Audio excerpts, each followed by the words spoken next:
پاکستان نے ایک طرف احساس پروگرام کے تحت 12,000 روپیہ غرباء میں تقسیم کرنے کے لیے جم گھٹے جاری ہیں۔ خواتین، مرد، بوڑھے، جوان سب اکٹھے ہو کر احساس پروگرام کے تحت امداد حاصل کر رہے ہیں، حتیٰ کہ سندھ میں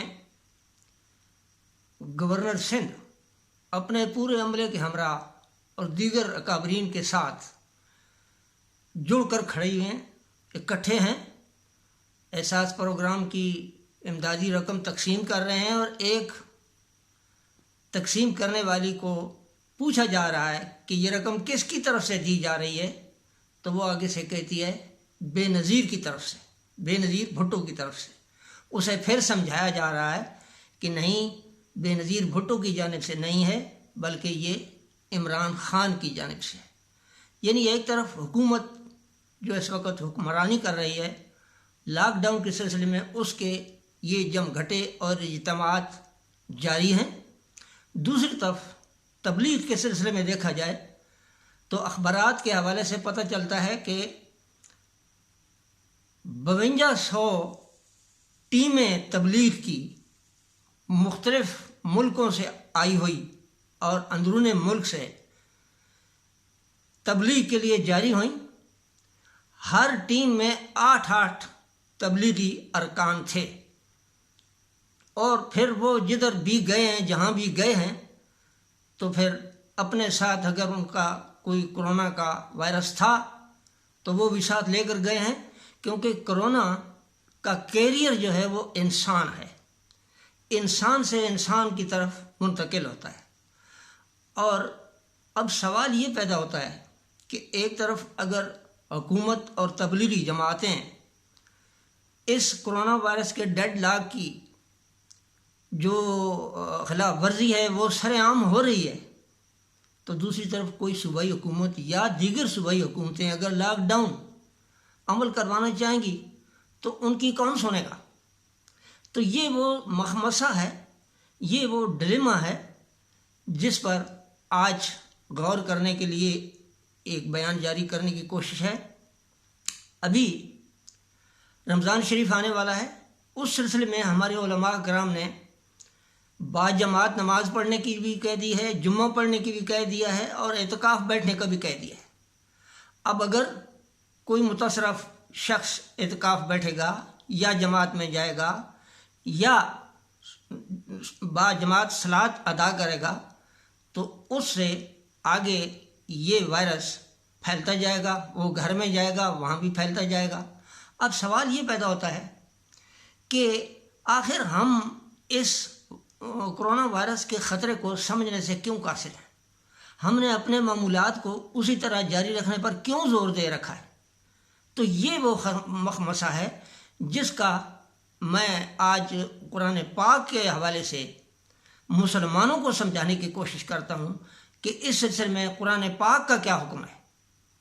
سب سے پہلے تو یہ جان لینا چاہیے کہ زندگی اللہ کی دی ہوئی ہے، اور جو اللہ نے نماز فرض کی ہے مسلمانوں کے اوپر تو وہ اس زندگی کا شکرانہ ہے۔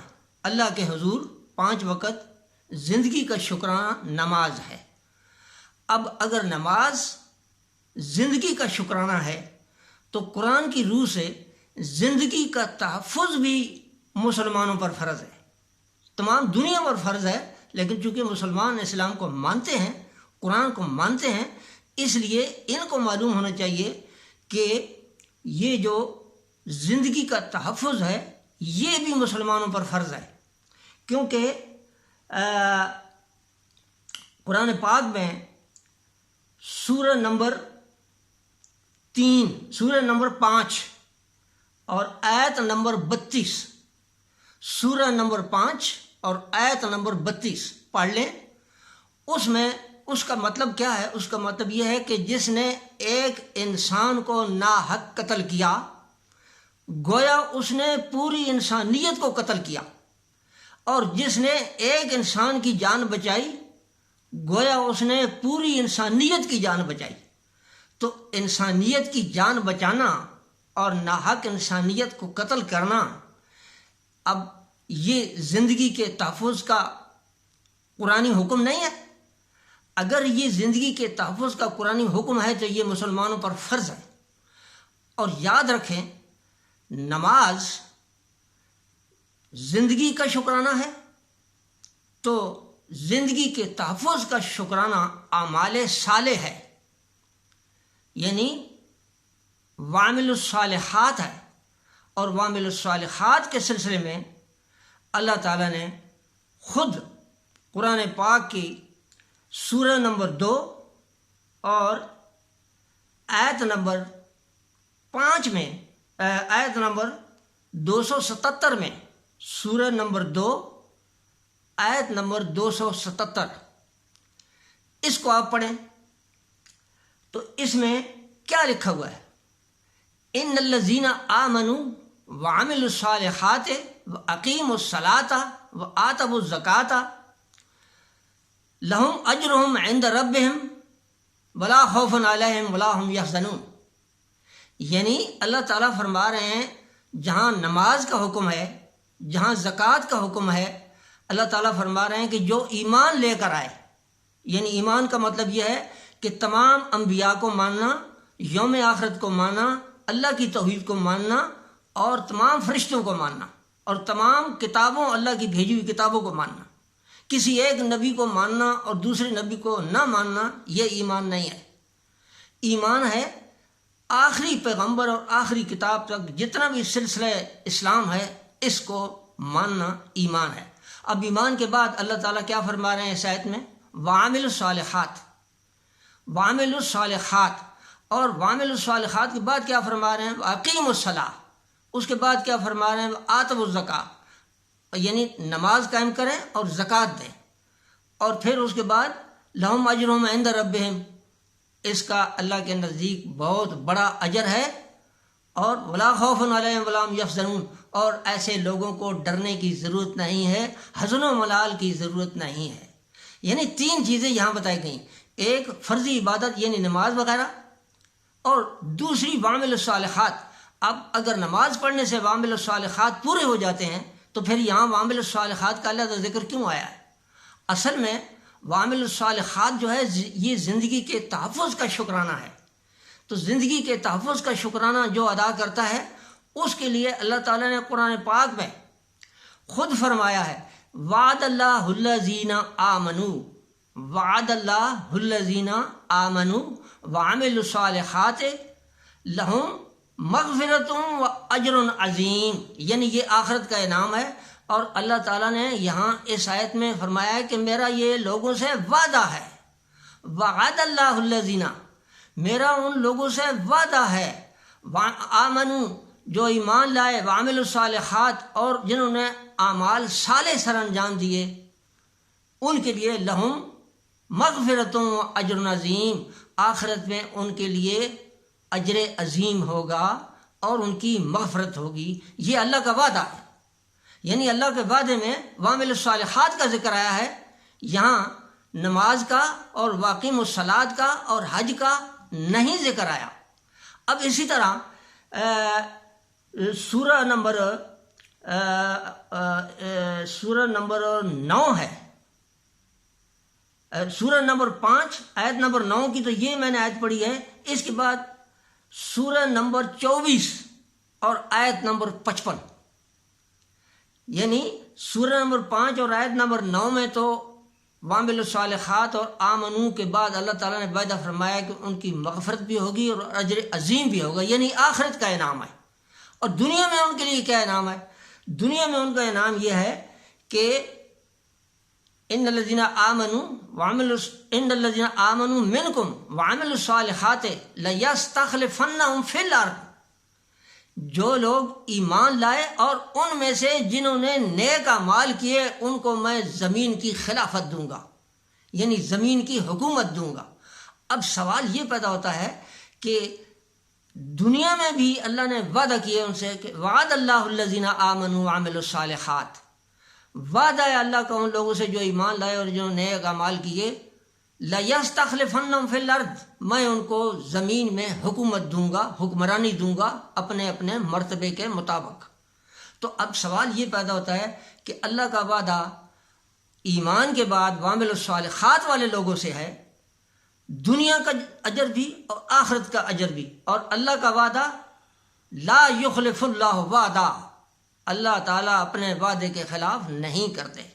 اب سوال پیدا یہ ہوتا ہے کہ ہم نماز پر زور دیتے ہیں، زکوٰۃ پر زور دیتے ہیں، حج پر دیتے ہیں، ٹھیک ہے، فرض ہے، مسلمان کی تو نماز یہ زندگی کا شکرانہ نہ ادا کرے تو اس پر تو پھر مسلمان ہی نہیں ہے، لیکن جو بخشش کا طریقہ ہے اور نماز کے ساتھ وعمل الصالحات کا ذکر ہے، ہمارے علماء یہ کیوں نہیں بتاتے کہ زندگی کا تحفظ جو ہے یہ وعمل الصالحات ہے۔ اب وعمل الصالحات کو اگر چھوڑ دیا جائے، صرف نماز پڑھی جائے، تو پھر آپ بتائیں کہ قرآن میں کیوں ذکر آیا ہے، سورہ ماعون میں کیوں آیا ہے فَوَيْلٌ لِّلْمُصَلِّينَ الَّذِينَ هُمْ عَنْ صَلَاتِهِمْ، کہ مصلین کے لیے ویل ہے، ویل للمشرکین بھی ہے اور ویل للمصلین بھی ہے۔ اب نمازیوں کے لیے بھی جہنم اور مشرکین کے لیے بھی جہنم، یہ کیوں ہے؟ اس کی وجہ یہ ہے کہ اللہ تعالیٰ فرماتے ہیں کہ فویل للمصلین الذین هم عن صلاتهم ساہون، کہ وہ اصل میں نماز تو پڑھتے ہیں لیکن نماز سمجھنے سے قاصر ہیں، نماز کا مقصد نہیں جانتے۔ اور نماز کا مقصد جاننے کے لیے اللہ تعالیٰ نے ایک تھوڑی سی شروع میں وضاحت بھی فرما دی کہ جو دین کو جھٹلاتے ہیں وہ کون لوگ ہیں؟ جو یتیم دھکے کھا رہا ہے اور اس کو دیکھتے رہتے ہیں، اور مسکین گھر میں بھوکا بیٹھا ہے اور اس کو لوگوں کو کھانے کی ترغیب نہیں دیتے۔ اور اسی صورت میں اللہ تعالیٰ آخر میں فرماتے ہیں کہ وہ ایک دوسرے کو مانگے تانگے کی چیزیں بھی نہیں دیتے، یعنی جو زندگی کا تحفظ ہے لوگوں کا وہ نہیں کرتے، صرف کہتے ہیں نماز پڑھو۔ تو اب نماز، زکوٰۃ فرض ہے، یہ زندگی کا شکرانہ ہے، وعمل الصالحات زندگی کے تحفظ کا شکرانہ ہے، اور یہ قرآن میں لکھا ہوا ہے، یہ قرآن کی زبان ہے۔ اب یہ سوال پیدا ہوتا ہے کہ ہمارے علماء، کوئی کہتا ہے جی کہ ہماری بات سندھ حکومت نے نہیں مانی، وہ پرچے جو دائر ہوئے ہیں وہ خارج نہیں ہوئے، دہشت گردی کی دفعات بھی لگ گئی ہیں، اس لیے ہم ڈیڈ لاک نہیں مانیں گے۔ تو بھائی سوال پیدا تو یہ ہوتا ہے کہ وہاں پولیس لیڈی افیسر کو نمازیوں نے مارا ہے، اور امام صاحب اخباروں میں تو یہی آتا ہے کہ وہ انہوں نے کہا ہے تو انہوں نے مارا ہے، ویسے تو مقتدی تو امام کے کہنے کے بغیر نہیں مارتے۔ اب یہ شرط کیوں رکھ دی کہ اس کو پولیس کی طرف سے اگر مقدمہ دائر ہوا ہے تو اس درخواست دی جائے، اس کی انکوائری کرائی جائے، اس کے اس طرح سے بیان دے کر یہ ڈیڈ لاک کو ہی نہ ماننا، یہ کون سی قیادت ہے اور یہ کون سی تبلیغ ہے؟ دوسری طرف لیا میں تبلیغ والوں کو روکنے پر ایس ایچ او کو تبلیغ والے نے چھرا مار دیا، چاقو مار دیا، تو یہ کون سی تبلیغ ہے؟ تو یہ تبلیغ اسلام کی نہیں ہے، یہ تبلیغ اپنے فرقے کی بھرتی بڑھانے کے لیے ہے۔ اسلام کی تبلیغ وعمل الصالحات ہوتی ہے، اور وعمل الصالحات کا مطلب ہے زندگی کے تحفظ کا فرض ادا کرنا، یہ ہے وعمل الصالحات۔ آخر میں یہ جو ڈیڈ لاک یا لاک ڈاؤن ہے، اس سلسلے میں قرآن کی ہدایات کیا ہے، ذرا اس کی طرف توجہ دے لیں، پھر اپنی مرضی کریں جو کچھ کرنا ہے، لیکن جب اسلام کا نام لیتے ہیں، مسلمان ہیں، تو قرآن کا جو اصول ہے اس کو سامنے رکھیں۔ قرآن کا اصول کیا ہے؟ سورہ نمبر 2 آیت نمبر 243، سارے لوگ اس کو پڑھیں، کوئی مسلمان نہیں ہے تب بھی کھول کر اس کا ترجمہ پڑھے، یہ ضرور پڑھنا ہے کہ قرآن کیا کہہ رہا ہے۔ سورت نمبر 2 آیت نمبر 243، اس میں لکھا ہوا ہے الم تری الی الذین خرجوا من دیارہم وہم الوف حذر الموت۔ اے نبی، کیا ان لوگوں کو آپ نے دیکھا ہے جو ہزاروں میں تھے اور موت کے ڈر کی وجہ سے اپنا وطن چھوڑ، اپنا علاقہ چھوڑ کر چلے گئے؟ فقال لهم اللہ موتوا، وہ چھوڑ کے جب چلے گئے تو اللہ تعالیٰ نے ان کے لیے فرمایا کہ تم مر جاؤ۔ وہ مر گئے، ثم احیاہم، پھر وہ زندہ کر دیے گئے۔ تو اس سلسلے میں یہ آیت کا مطلب کیا ہے کہ وہ لوگ طاعون، بنی اسرائیل کی قوم تھی، طاعون پھیل گیا تھا، تو طاعون کی وجہ سے جب بیماری پھیلی اور لوگ مرنا شروع ہو گئے تو انہوں نے علاقہ بدری شروع کر دی، یعنی اپنا علاقہ چھوڑ کے دوسری طرف چلے گئے۔ اگر یہ چیز اللہ تعالیٰ کو پسند ہوتی تو اللہ تعالیٰ کیوں ان کو کہتے کہ اچھا تم موت کی وجہ سے آئے ہو، اب مر جاؤ؟ وہ مر گئے۔ پھر بعد میں حضرت ہرکیل پیغمبر تھے، انہوں نے دعا کی ان کی زندگی کے لیے تو وہ دوبارہ زندہ ہو گئے۔ اس کا مطلب یہ ہے کہ اللہ تعالیٰ اگر طاعون یا وبا کی وجہ سے علاقہ چھوڑنا پسند فرماتے تو پھر ان لوگوں کے بارے میں قرآن کی یہ آیت کیوں نازل ہوتی کہ وہ ہزاروں میں تھے، تو پھر میں نے ان کو کہا کہ تم یہاں بھی مر سکتے ہو، اور وہ وہاں مر گئے۔ تو بعد میں اللہ تعالیٰ کے پیغمبر نے جب ان کی دوبارہ زندگی کی دعا مانگی تو وہ زندہ ہو گئے۔ مقصد یہ ہے کہ جب قرآن پاک بھی یہ ہدایات موجود ہیں کہ جہاں طاعون یا کرونا وائرس جیسا مرض پھیل جائے اور جس کا کیریئر انسان ہو، تو سب سے بڑا فرض یہ ہوگا، وعمل الصالحات کا تقاضا یہ ہے، زندگی کے تحفظ کا فرض یہ ہے کہ آپ انسانوں کے ساتھ، انسانوں کے درمیان فاصلہ رکھیں، یعنی جس کو آج کل لاک ڈاؤن کہتے ہیں۔ اب جب قرآن یہ باتیں کہہ رہا ہے، قرآن کے حوالے سے میں نے یہ آیات آپ کے سامنے پڑھی ہیں، اب باقی دنیا تو مانے یا نہ مانے، کم از کم پاکستان کے مسلمان، یہاں کے تبلیغی اکابرین، یہاں کے علماء کرام اس طرف توجہ دیں، اور سب سے زیادہ اس سلسلے میں جو گشت اور دعوت کا نام آ رہا ہے وہ تبلیغی جماعت کا آ رہا ہے۔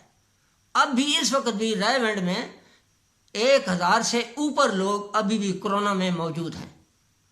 تو اب یہ ابھی ملتان میں کل خبر آئی ہے کہ 101 تبلیغی جماعت کے بندے وہاں پر، ان پر کرونا کا حملہ ہو چکا ہے اور وہ کورنٹائز ہو گئے ہیں۔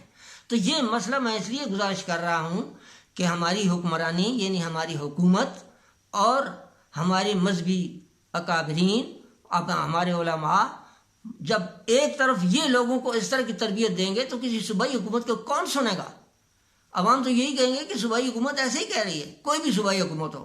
تو اس سلسلے میں اپنا نقطہ نظر اس لیے آپ کے سامنے پیش رکھا ہے کہ کرونا وائرس ایک بہت خطرناک بیماری ہے، اور یہ بالکل جوج ماجوج جیسا فساد ہے، اور اس فساد کا جو افریت ہے وہ انسانوں نے انسانوں کے خلاف ظلم و ستم سے برپا کیا ہے، اور آج اس کا سایہ جو ہے وہ کرونا وائرس کی شکل میں موجود ہوا ہے۔ حالانکہ ہم نے اخبارات سے یہ معلومات لی ہیں کہ 2007 سے لے کر ہمارے سائنسدان، یعنی امریکہ کے سائنسدان تھے، برطانیہ کے تھے، انسان ہی تھے، انہوں نے آگاہ کر دیا تھا کہ ایسی ایک خطرناک وبا آنے والی ہے، لیکن ہماری تمام سپر طاقتیں اور ہماری تمام ٹیکنالوجی اور ہماری تمام دولت بارود پر خرچ ہوئی ہے، میزائلوں پر خرچ ہوئی ہے، بموں پر خرچ ہوئی ہے،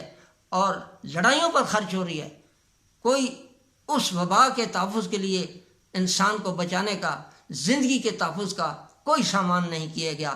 اللہ تعالی ہم پر رحم فرمائے، اور اللہ تعالی ہمیں قرآن پر عمل کرنے اور اسے سمجھنے کی توفیق عطا فرمائے۔ Thank you very much.